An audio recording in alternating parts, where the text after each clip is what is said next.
Why choose a Sleep Number smart bed? Can I make my site softer? Can I make my site firmer? Can we sleep cooler?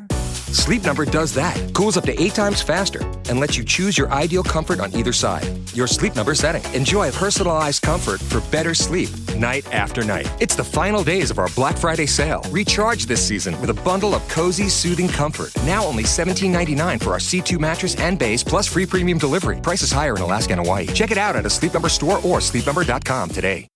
We all know those GLP-1 injections work wonders, but that price tag almost gave me a heart attack when my insurance denied coverage. I was staring at a choice between paying my mortgage or paying for weight loss. Talk about a rock and a hard place. Then I found Elevate Health compounded semaglutide at just $58 with payment plans that don't require a second mortgage. Same medication, same results, but a price that real folks can actually afford. Visit joinelevate.com today. That's JOINELEVATE.com. Your wallet will be as happy as your waistline. This medication is not FDA approved. Are you scouring the web for the best Black Friday and Cyber Monday deals? Stop it. Get Rakuten. Rakuten is a shopping sidekick that gets you cash back on gifts for everyone on your list. Right now, you can get up to 15% cash back at the stores you love. You can even stack cash back on top of the biggest sales of the year. That's savings on savings. It's more time shopping and less time searching. With Rakuten, you're always saving at your favorite stores on the things you're already buying. Cashback is automatically added to your account as you shop, and you get paid with gift cards, PayPal, or check. Or eligible American Express card members can even choose to earn membership reward points instead of cashback. It's truly a no-brainer. Now's the time to join. Up to 15% cashback ends on 12/2. Plus, new members will receive a welcome bonus after minimum qualifying purchases. Just go to Rakuten.com, download the app, or install the browser extension. That's RAKUTEN. Terms and conditions apply. Welcome back to the King of Hearts pod. Today, we're bringing on a guest who I think she was my first ever guest that I had on the podcast. I think so. Yeah. Michelle, welcome back. Thank you so much. You were the last person I did a public interview with before my life fell apart as well. Same, actually. My life fell apart quite quickly after our podcast episode. Oh no, we're bad luck for each other. No, we're good luck This for is each other. when we turn the page. Exactly. We're speeding up karma. Yeah. Yeah. And we have our controversial quote of this week, which I feel is very fitting for today's episode. God has removed you from a table where you used to sit in order to save you from a host that was serving you poison. Honestly, I need that screenshotted and kept on my background on my phone. Literally, you know, you sometimes think that bad things have happened to you and you're just like, oh, why has this happened to me? Like, I'm so sad this happened. Or like, this person cheated on me. Everything is happening to you in your favor. There's a reason why. Yeah. Because when one door closes, a better door opens, but we just don't know it yet. It's that thing of things don't happen to you, they happen for you. Everything happens for you. I'm such a believer. Like, I went through some real shit this year and I was like, why is this happening to me? And my life coach was like, it's happening for you. And one day you're going to realize why it's happening for you. You're going to help a lot of people. 100%. If you love me, let me fly away. Maybe I'll come back to you. Maybe I won't. So, Michelle, you came on the pod back in February? It was March, and then I got This engaged year. in April. Yeah, and then On a Saturday, and on the Sunday, I posted my partner who I'd kept a secret for 3 years. Like, he was the private but not secret kind of. yeah, I did that as well with my ex. And I posted the engagement photo with his face in it. And an hour later, someone DM'd me and told me, it was the classic, hey girly, like Hey, message. girlie, just to let you know. Although it wasn't actually the classic one. He's been cheating on you. She didn't say it in the first message. Oh. So it was just, is your partner and his name. And because I'd had Right. messages like that, I was like, oh, it's one of his colleagues. Like, I could have Right. easily forgotten that DM. And then it was because I didn't reply. I saw it, it was up, and it was actually open on that DM, and I was about to reply, and I was talking to him about it, and I was like, who is this woman? Right, just to clear things up, Michelle was in a relationship for 3 years. She came on the pod we discussed how you were in the healthiest relationship you've ever been in. Yeah. And how I said I was in the healthiest relationship I'd ever been in. And now we're back 7 months later, both broken up with. You got cheated on and mine tried to... Not good, guys. Problems. Yes, not good. Not good. Not good situations. So now we're both single. Yes. And now I need to hear all about what happened to you because I haven't seen you in like 7 months. So being So a he life cheated. coach, he cheated. He had cheated with 3 women. Only one was in the UK, and that one in the UK happened to follow me. And she didn't just follow me; she had messaged me 3 years before I'd even met this guy, saying how much she loved my books and how much they helped her dating life. She specifically quoted The Selfish Romantic that has a chapter written about him in the back, but because I never named him and because I never put his picture, she didn't realize she also went on a date with that man just like 3 years later. That's crazy. So your follower was the victim of cheating as well. No, I don't think anyone he went on a date with knew that he was in a relationship. So they got cheated on too, I guess. Yeah, she was an amazing woman. She got on the phone with me. We spoke for about an hour. We've spoken since. I think also when it comes to cheating, girls do need to stand together on this because I think you always have to tell them. Like, you have to give them the option of choice. Even if it backfires and they don't believe you or whatever it is, get aggressive or whatever it is, you can be proud of yourself knowing that you've done the right thing. And I genuinely believe she saved me, and I wouldn't have found out any other way because all the other women he slept with weren't in this country. The chance that she followed me is just... I hope he used protection. Well, this was the other part. I was trying for a baby. Like, when we were on the podcast, I was like high on hormones. What? Everything happens for a reason. Thank God you didn't get pregnant. But it's the fact that I was on hormones that increases your chance of getting pregnant, and he was taking risks with my sexual health. So he wasn't using protection. He wasn't using protection. So you could have gotten an STI. Yeah, that was one of the first things I went and did, and also did a pregnancy test to make sure I wasn't pregnant. God, these men are just throwing their dicks everywhere and not thinking about the consequences. This is what I hate.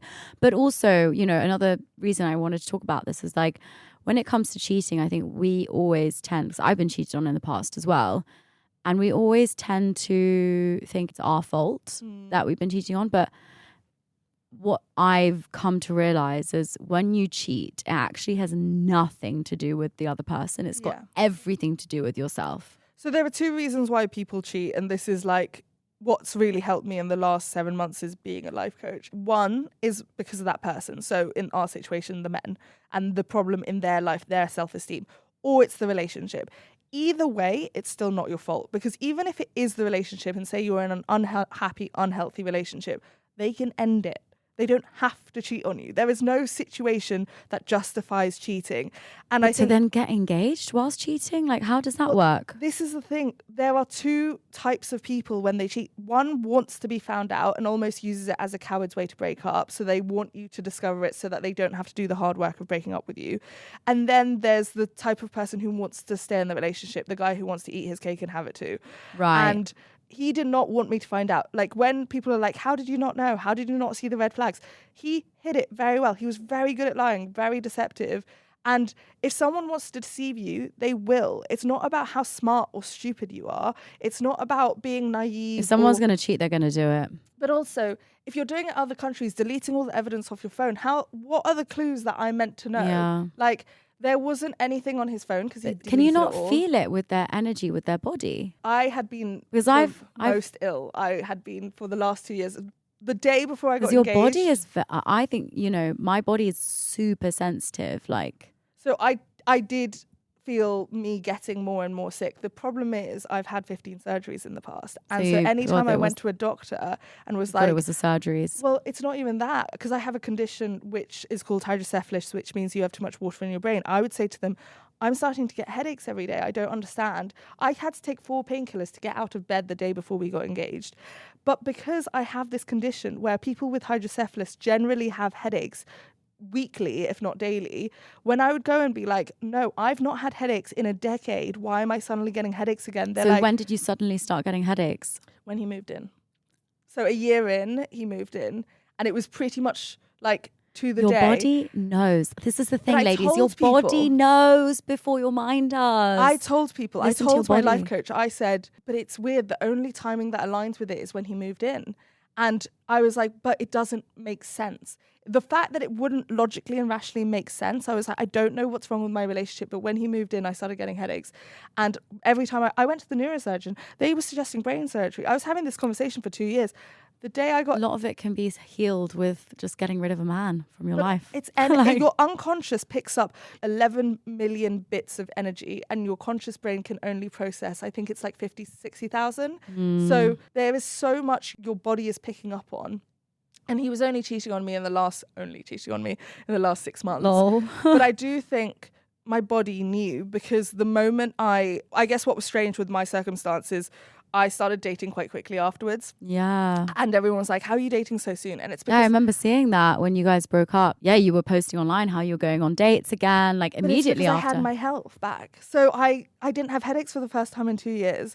And I had energy. And like, can you imagine how draining headaches are, that you're taking 4 painkillers to even get out of bed? That's crazy. And so I had energy for the first time in my life. And also the cheating part of it, I did want to, especially going from baby making to then being cheated on, I really wanted to... The same day as being engaged. Like... Well, I ended my pregnancy hormones like literally 3 days before. So I also was finally off the pregnancy hormones that were giving me a lot of health problems. Every time I was like, but it's strange, it aligns with the time he moved in. It also aligns with the fact that I got long COVID. I got COVID 6 times in our relationships, which is just an abnormal I think your body amount. just did not like him. No, and then also... Did you ever get like UTIs or bacterial infections or like yeast infections? I think all of it. But like for me, headaches are like always the first symptom. Because for me, I get really sensitive down there. Like if I have slept with someone or I'm in a relationship with someone that's not right for me, I will get yeast infections. I will get UTIs. I will get bacterial infections down there. Yeah. That's my body literally saying,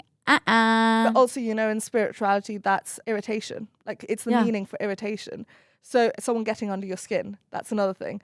But I started dating because the fact that it was such a break of trust around... You were taking risks with my sexual health while I was putting my body through hell to be on these pregnancy hormones. There was a part of me that really wanted to reclaim my sexuality, because trying for a baby is not sexy. Trying for a baby is really mechanical. You're doing ovulation tests. It makes you feel crazy. I was crying when I got my period every month. Like, I thought I wouldn't be that woman who would be crazy about it, because I just thought I have enough experience. And I had enough experience. I wasn't in a rush to get pregnant. But there's something so weighted about like taking pregnancy tests that like after one period, I literally went, no, I want to throw everything at the wall. Like I did ovulation tests. I was doing temperature checking, like all of it. I became that like person who was like, no, this journey is not healthy for me. If you put too much pressure on it, that's just doesn't happen when you put too much pressure on it. Well, I truly think there is an element of something was protecting me, because... Yeah, for sure. God was protecting you. Imagine if you gotten pregnant with him. But also... Can you imagine how many DMs I was getting on the day I got engaged? What are the chances that I saw that one DM? There was only one DM. I trust in the universe, honestly. I do really trust in God. And I think what happened to you is just an incredible lesson for you to now teach other women and help other women through going through the exact same thing who have been cheated on. But I think it's more like helping them realize that it's not their fault. You know what's the funniest thing? Infidelity was the one area of psychology I've never been interested in. I found it really boring. And I knew that because my favorite psychologist is Esther Perel, and her speciality topic is infidelity. And I used to always be like, oh, I wish she'd write a book on something else. I've heard of Esther Perel. She's amazing. You should look into her. And she talks about infidelity. And it's like her specialist subject. So she writes books on it too. There's an amazing book called State of Affairs. Okay, I need to read these. She's so smart in all areas. And so she has what is it about infidelity? Why do people cheat? So it's that two-pronged thing. It's either because you have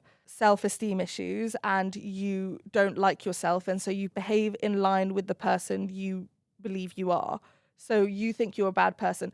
Or I'll talk into the context of my ex. My ex believed he was a bad person. My ex believed he was never good enough for me. And so he then behaved that way, where it almost becomes like a protective mechanism. Manifested it. Well, it wasn't even manifesting it. It's more so that, like, if you think you're going to mess up, it's almost doing it first so that they can't leave you first.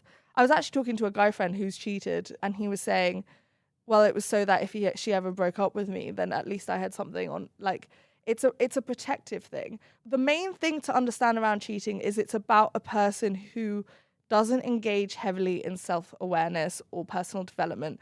Because if you got scared in a relationship, you would talk to the other person about it. If you were interested in wanting to improve the relationship, they're not interested in that. And what if they don't want to improve the relationship and they just want to leave the relationship? That's another way people...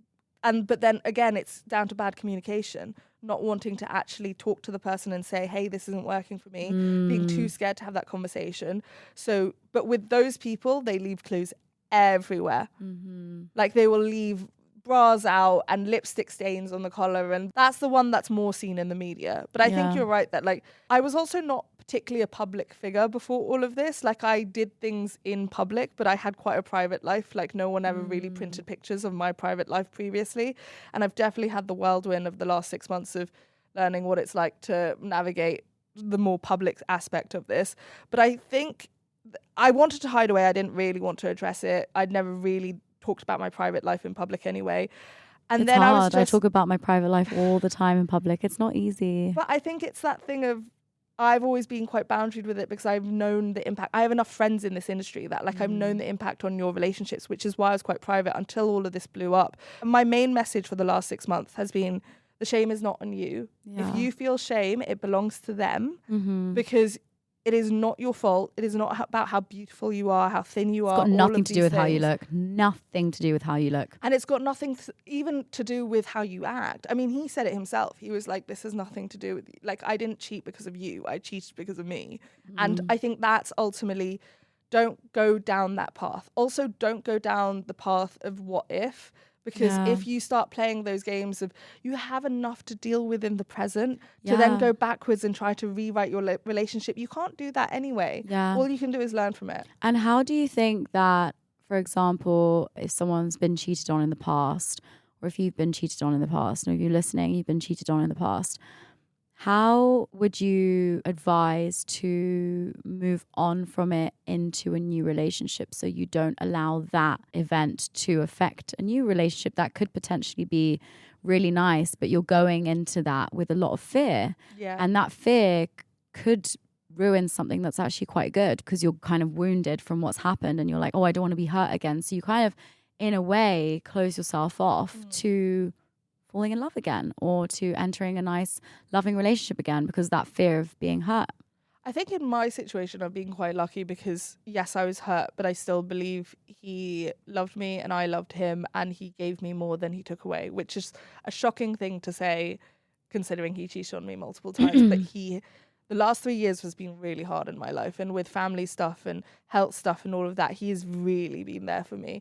And he taught me how to love in a healthy way. Before it was the demise of our relationship, I learned a lot from being in that relationship, and that's the stuff I'm going to take forward. In terms of like the belief in humanity and like there are bad people in the world who will cheat on you, every time I wanted to go down that pathway, I thought about the fact that I poured my heart out on the internet and people could have like trampled all over me and been rubbish to me, but actually that whole comment section was positive and supportive. And that is like direct proof there are more people who are doing good in the world than bad. But also it's important you take a moment and look at anything you could possibly learn from that relationship and take that into your next relationship. And as a result, you need time. I don't believe, as much as I dated afterwards, I never dated for a relationship. And I was very specific about that and very transparent. What were you dating for? I was dating casually and having a lot of fun. And they were wild, crazy dates and like just fun. Like I went on squash dates, arcade dates. Like we went on picnics in the park. I had an amazing hot girl summer. And I deserved it. I deserved the most joy, the most fun. I was liberated from like the mechanics and stress of baby making. And I've always loved being single. I mean, I was saying that on your podcast. I've always loved being single and I got a chance to be single again. And I enjoyed that. But if you want a long-term relationship, that's different. And that I wouldn't enter into for the next year at least. I'm giving myself time to learn the lessons and also to just take a moment to heal those parts, because you have to feel the grief, you have to feel the sadness, you're going to go through waves of anger, you're going to go through moments of distrust. We're just going to take a pause there and we'll be back after this break. But what about, people that have gone through that healing and are now dating again? How would you advise to like navigate that when you have been hurt in the past, or I would guess say betrayed in the past. Put as much on your ex-partner as possible. So the reason why they cheated is on them. Because the problem is when you take it to be about you, you take that to mean that's how you pick people around you. And actually, as long as you've taken the lessons, it's not really about, like, just because one guy's cheated on you doesn't mean the next guy's going to cheat on you. And that's kind of the mentality, is like, you're putting the same blueprint from your past relationship on your next relationship. And I don't want to do that. And ultimately, I don't know about you, but the reason why I said, like, he gave me more than I took away is because it's this mentality that, like, I don't want to be hurt, like being hurt is the worst thing. Actually, I'd rather have loved and lost than not loved at all. And I know that's a cliche, but actually I don't want to be walking through this world without hard love and cold. But also because I had that experience in my first relationship. My ex, when we broke up, said, yeah, you're so gullible and naive. One day someone's going to screw you over enough that you're going to become skeptical like the rest of us. And he resented, throughout our entire relationship, he resented how happy, hopeful and positive I am. And like, ultimately, I would only be a life coach if I believed that people could change. And in that moment when he said that to me, I was like, no, I have made an active decision right now. I'm never going to become that person. Yeah, I don't want to become that person either. No matter, too much of a heavy burden. It is. Like, you I are don't heavy. want to be skeptical of the world and around also, me. I don't want to be hard and cold, and I want to have love again. Like, you know, I've been in love once, and I've only been in love once. I've had relationships where I've had love for them, but I haven't been like head over heels in love with them. But I want to be able to, no matter what's happened in my past, no matter how much hurt I've been through, no matter how much pain I've been through, I want to be able to walk in the world and keep my heart open. You don't want to be looking for head over heels love. So what I've always looked for, and what I think I found for some period of time, I'm still in the phase of trying to discover how much of it is true and how much of it is not true. But you want to look for grounded, safe love. That's what you want to look for. What does that feel like? What does that look like? Actually, boring. That's the part that people don't want to understand. It's slightly boring because it doesn't have any intensity, any drama, no fighting. And the problem is, if you are no fighting, you don't think fighting's good in relationships? Not fighting. People define fighting in very different ways. You should be having healthy conflict, but if there's yelling, if there's screaming, if there's raising your voices, name calling, all of that should never. Like, if it happens once and you learn from it and it doesn't happen again. Okay. Or you shouldn't be fighting regularly. Like, you should be having conflict maybe, let's say, once or twice a month. But if you're fighting every week or you're having conflict every week, I would look at that. Because ultimately, if you look at most of your friendships, 90% of it is mundane conversation. Yeah. 90% of it is like, what did you have for dinner? What did you do today? How was your meeting? That should be what a relationship looks like. I don't have spicy friendships. It's spicy getting upset. I never get upset with my friends, really.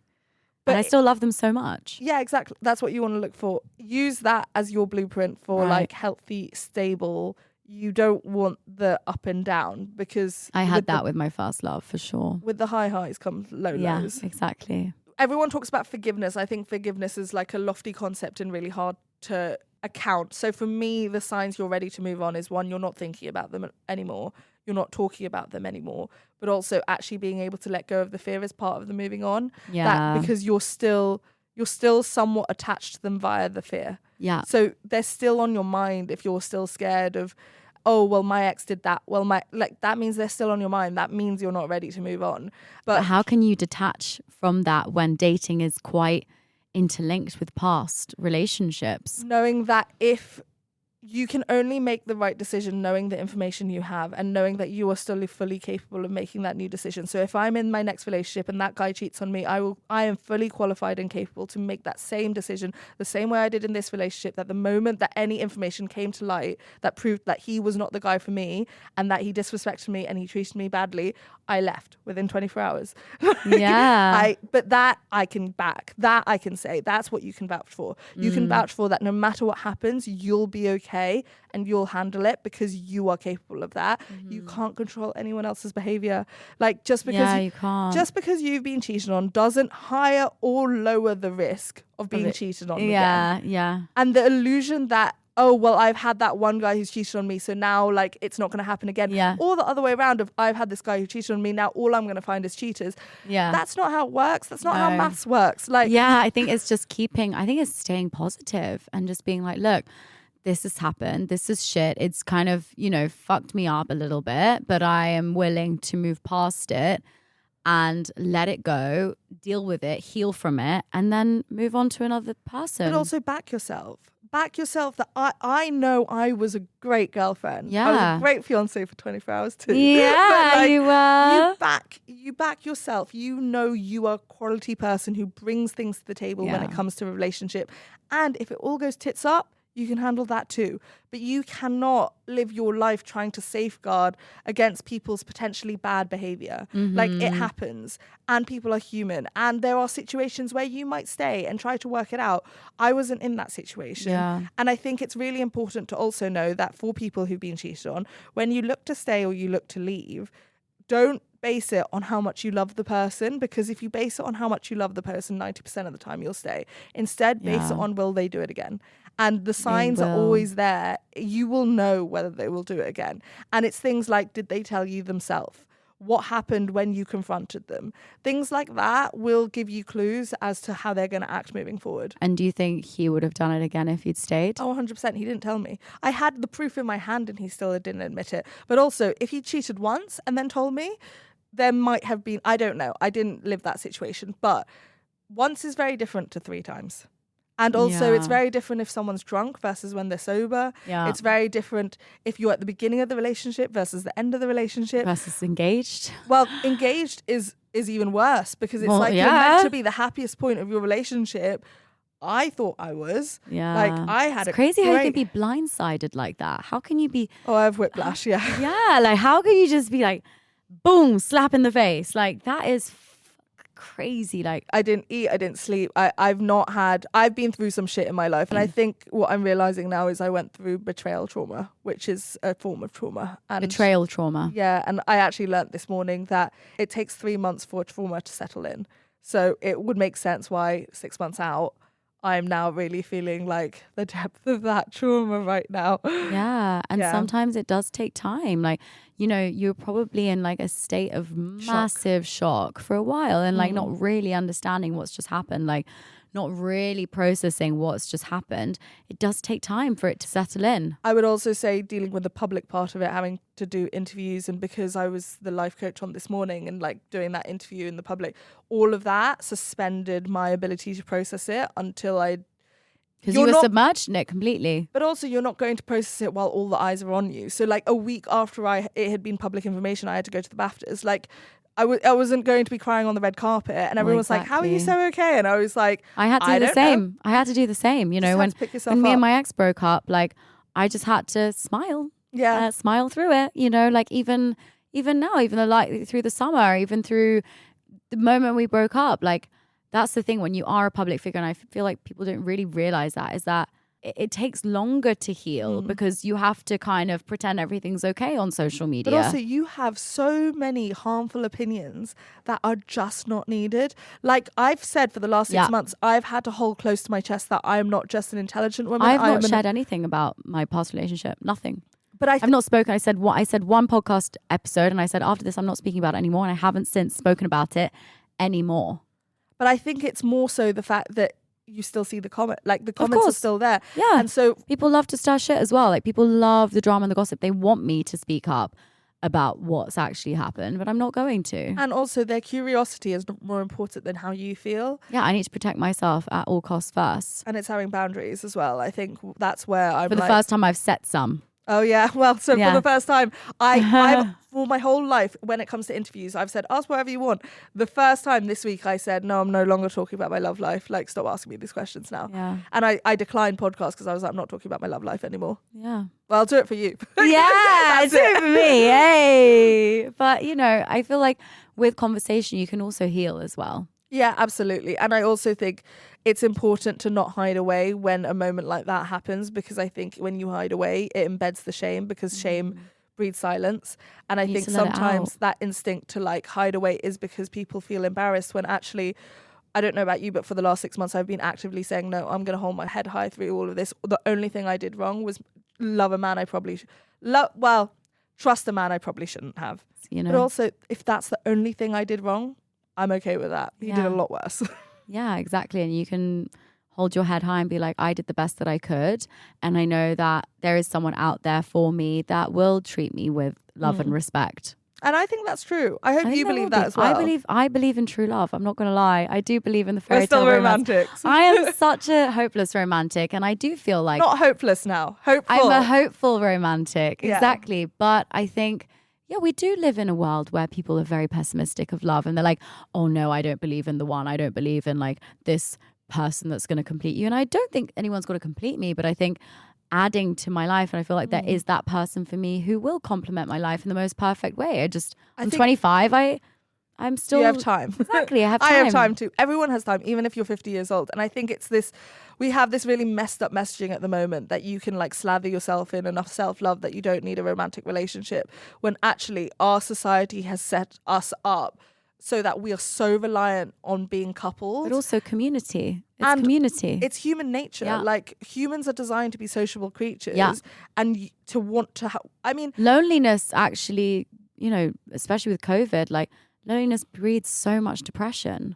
And also I think in our communities, we are becoming more isolated as well. Yeah. And so much... Especially with social media. And especially after the pandemic. Yeah. Like we are so isolated, and so... We're not very good at... our social skills are fucked. Like we're having less sex than ever. We're having less sex, but also we're not having hard conversations because we ghost people. Yeah, because we're scared of social interaction. We do it over text because we can't have those communications in person.